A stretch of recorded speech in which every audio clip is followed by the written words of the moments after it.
सिद्धेभ्यः ओम नमः सिद्धेभ्यः। अहिंसा परमो धर्म की। आचार्य गुरुवर श्री कुंद कुंद भगवान की। आचार्य गुरुवर श्री ज्ञान सागर मुनि महाराज की। जय बोलो परम पूज्य संत शिरोमणि आचार्य भगवान विद्यासागर जी महामुनि राज्य की। समस्त आचार्य संघ की।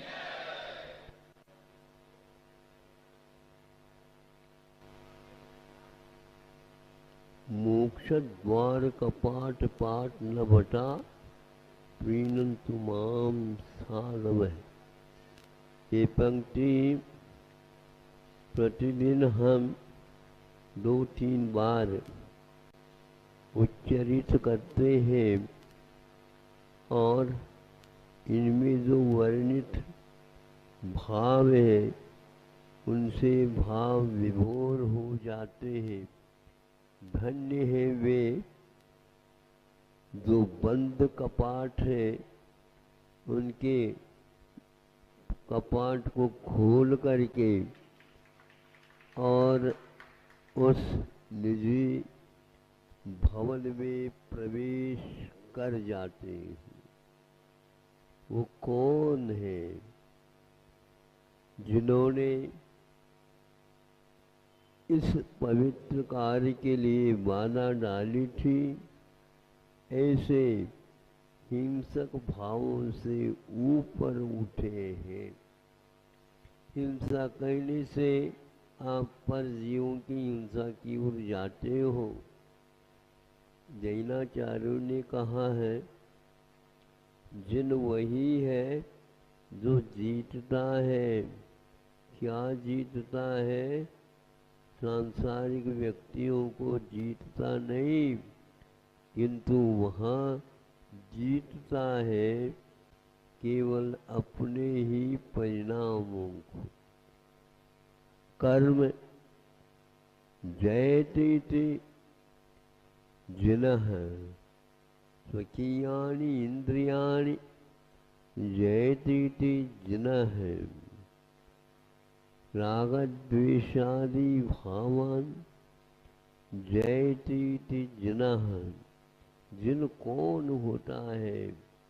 रागद्वेषादि परिणामों को जीतने का नाम जिन है।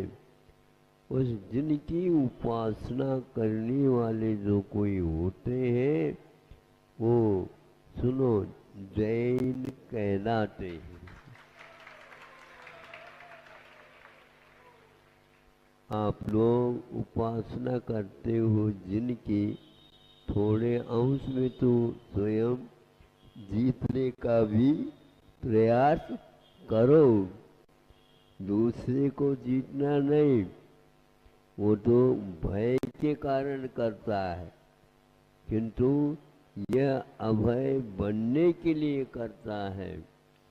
आप स्वयं भय से मुक्त हो जाएंगे और दूसरों के लिए भी अभय दान प्रदान करेंगे।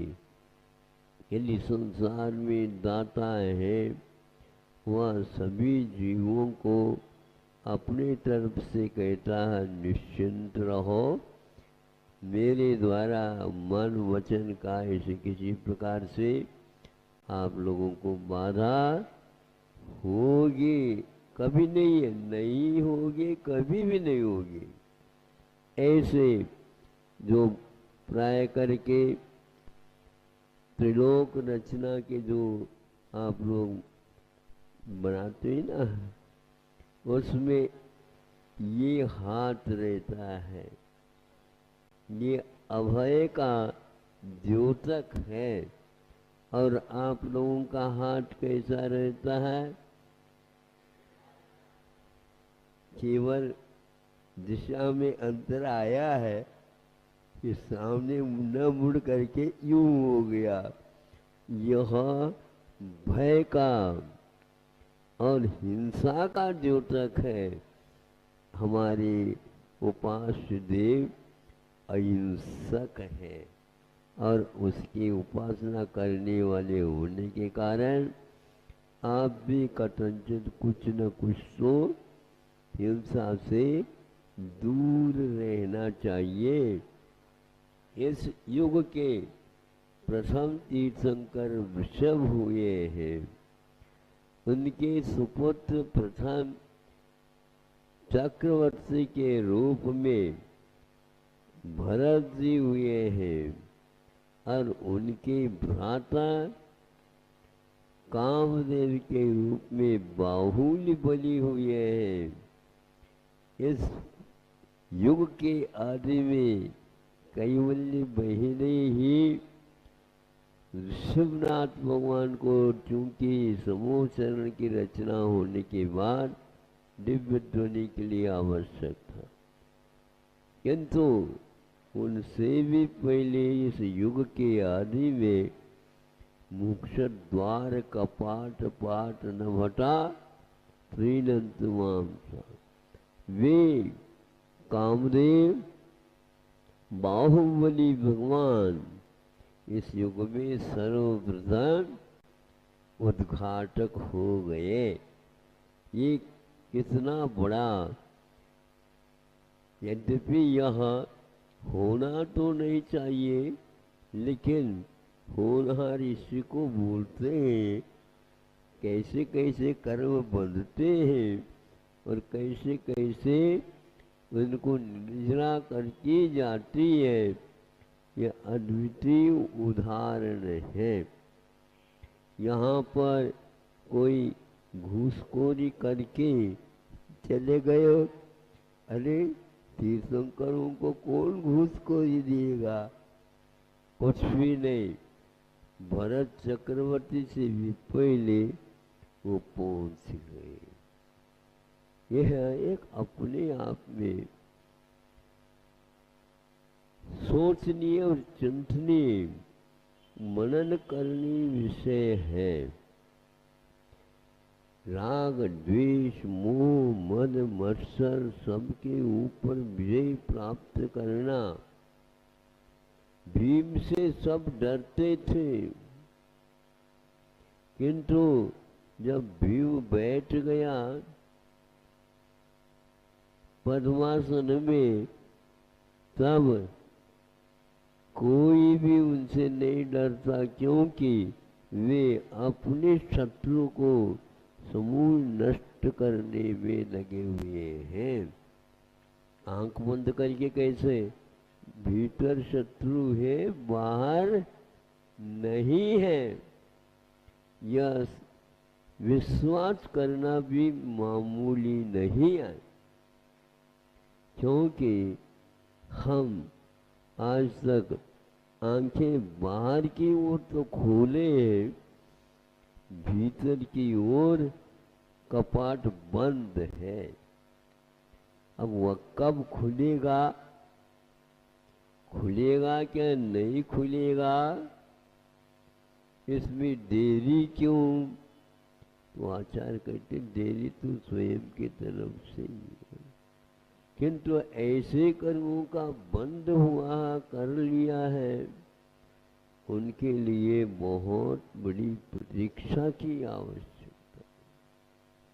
उसी की आप प्रतीक्षा, जैसे और कोई अच्छी वस्तु को खरीदना कर चाहते हैं, पैसे की कमी है तो पूर्ण करते हैं, तो प्रतीक्षा पूर्ण हो जाती है और उसके लिए बाहर देखने की आवश्यकता नहीं। विश्वनाथ भगवान ने भी सब बातें केवल ज्ञान के माध्यम से कह दी। उनकी अवगाहना के बारे में सोचते हैं तो अवगाहना वृषभनाथ से और भरत जी से भी 25 धनुष ऊंची थी। ऐसे बाहुबली भगवान। चक्री को हराना अपने आप में बहुत कठिन विषय था, लौकिक विषय तो है, लेकिन यह पारलोक विषय भी इसलिए है, कर्म ऐसे किए थे जो उनके लिए भारी हो गया। बाद में पश्चाताप करते गए वो, हमने ये क्या कर दिया। सही जीतना तो अब भीतर बाहर राज दरबार में नहीं, अब तो जंगल में ही होगा। भरत जी को मौन से संकेत दे दिया, यदि हम हमसे मिलना चाहते हो वहाँ आ जाओ। और उनको जाना पड़ा और नमोस्तु करके कहता है, मैं इस प्रतीक्षा में हूँ। इतनी कठिन तपस्या करते हुए भी आपको केवल ज्ञान क्यों नहीं हो रहा है। उन्होंने तो उत्तर यही दिया, केवल ज्ञान तो बीच की वस्तु है। केवल ज्ञान तो बीच की वस्तु है, स्टेशन। हमारी गाड़ी उसको भी पार करके जाएंगे। दिल्ली जाना है तो आगरा पर रुकना भी पड़ता है, किंतु ऐसी गाड़ी है हमारी, बिना आग्रह का चली जाती सीधी। तो इसलिए कि कौन सी धारणा, भावना, आराधना हमारी है, यह उन्होंने प्राप्त किया और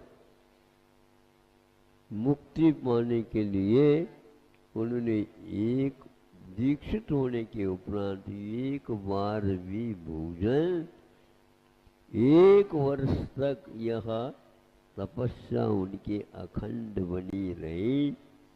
और तब एक साथ केवल ज्ञान होने के बाद विहार भी किए और गंधकुटी के माध्यम से रह करके उपदेश भी दिए। फिर अंत में उन्हें इस युग के आदि में मोक्ष रूपी लक्ष्मी का लाभ हुआ। ऐसे यह पंथ, ऐसा यह मोक्ष मार्ग भीतर की ओर अधिक है, बाहर बहुत कम है। या तो यूं कह दो, बाहर कुछ है ही नहीं। चलना पड़ता है, 4 हाथ देख करके चलो। बोलना पड़ता है, बहुत हित मित मिष्ट वचन बोलो।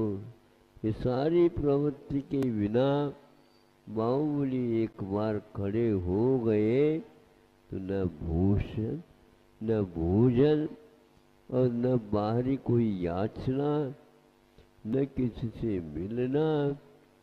क्या मिलना, अनंत काल से मिल गए। अब तो वह पूरा का पूरा खोल करके बहुत साहस मिलता है इस प्रकार की घटनाओं को सुनने से कि हमारे पास भी इस प्रकार की क्षमता विद्यमान है। उसको आप लोगों को भी बार बार धारणा में लाना चाहिए और चिंतन करना चाहिए और प्रतीक्षा भी करना चाहिए। प्रतीक्षा के बिना कोई वस्तु की प्राप्ति नहीं होती, क्योंकि उसका भी एक काल होता है। पकेगा तो आम, लेकिन आम तौर से एक आटा हम पका देंगे। क्या पका देंगे? खाया हुआ पेट में वह भी तुम पका नहीं सकते, जठराग्नि के माध्यम से पकेगा। आपका क्या हाथ है? आपको तो प्रतीक्षा ही करना ये हाथ में है। और भगवान से प्रार्थना करते हैं, मोक्ष द्वार का पाठ पाठ नवटा प्रीणंतु माम साधवः। यह हमारे जीवन में भी घटित हो जाए प्रभु। अहिंसा